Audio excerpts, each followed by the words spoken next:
हाय दोस्तों, भगवान गौतम बुद्ध कहते हैं सब खेल कर्मों का है। जो जैसा करता है वैसा ही एक दिन उसके पास लौट कर आता है। आज जो आपको रुला रहा है कल उसे कोई और रुलाएगा।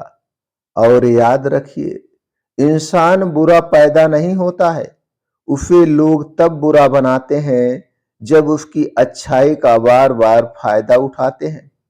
आज इसे गहरे सत्य को एक बड़ी दिल छू लेने वाली कहानी के माध्यम से समझेंगे। कहानी में कुछ नाम काल्पनिक हो सकते हैं। दोस्तों, प्राचीन मगध एक छोटा सा गांव, वहीं रहता था अरड़व। स्वभाव से बेहद दयालु, शांत और सबकी मदद करने वाला।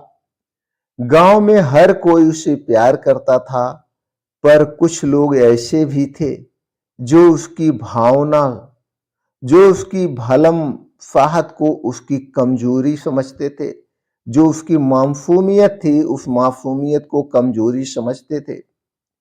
एक दिन गांव का एक युवा राघव अरड़व के पास आता है।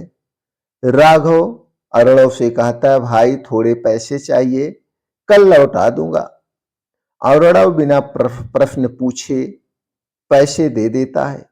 लेकिन अगले दिन राघव पैसे चुकाने से बचता है।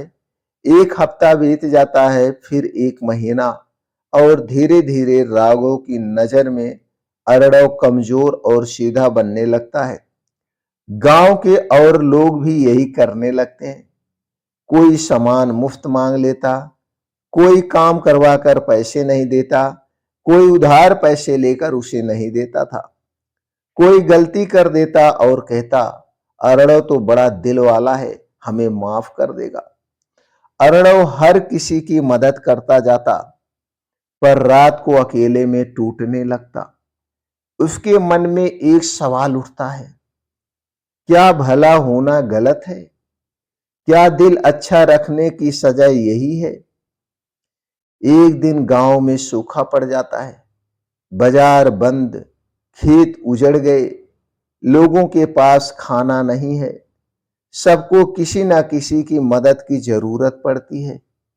यही राघव, जो अरड़व से कई बार झूठ बोल चुका है, अब खुद किसी से मदद मांगने जाता है, पर किसी ने मदद नहीं की।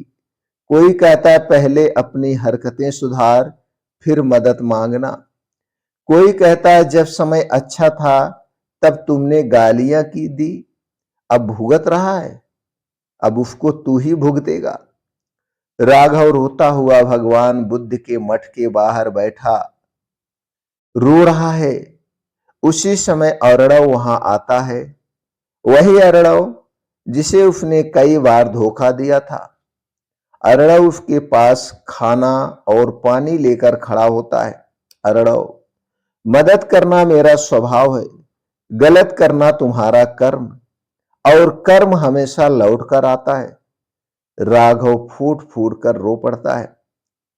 राघव, तुमने इतना सब होने के बाद भी मेरा साथ क्यों दिया? अरड़व मुस्कुराता है और बुद्ध का वचन दोहराता है, दूसरों की गलती के कारण अपनी अच्छाई कभी मत छोड़ो, क्योंकि जो जैसा करता है एक दिन वैसा ही उसके पास लौट कर आता है। राघव पहली बार समझता है कि उसने अरड़व की भलाई की कमजोरी को समझा। उसने बार बार झूठ बोला, उसका कर्म ही उसे आज इस स्थिति तक लाया है। राघव अपने किए हुए हर काम का पश्चाताप करता है और गांव में सबके सामने अरड़व से माफी मांगता है। अरड़व उसे माफ कर देता है, लेकिन कहता है, अच्छा इंसान वो नहीं जो कभी गलती नहीं करता, अच्छा इंसान वो है जो गलती से सीखता है। इसके बाद भगवान बुद्ध के शब्द गूंजते हैं, कर्मों का फल देर से मिलता है, पर मिलता जरूर है। इसीलिए न किसी के साथ बुरा करो, न किसी की अच्छाई का फायदा उठाओ। कर्म बूमरैंग की तरह है, जैसा तुम फेंकोगे वैसा ही लौट कर आएगा। तो दोस्तों, याद रखिए, किसी की अच्छाई का दुरुपयोग मत करें, क्योंकि हर इंसान का धैर्य टूटने से पहले एक सीमा होती है और कर्म कभी किसी का साथ नहीं छोड़ते हैं। अगर कहानी पसंद आई हो तो वीडियो को लाइक करें, चैनल को सब्सक्राइब करें और कमेंट में लिखें, मैं अच्छे कर्म करने की प्रतिज्ञा लेता हूं या लेती हूं, और अंत में लिखें नमो बुद्धाय।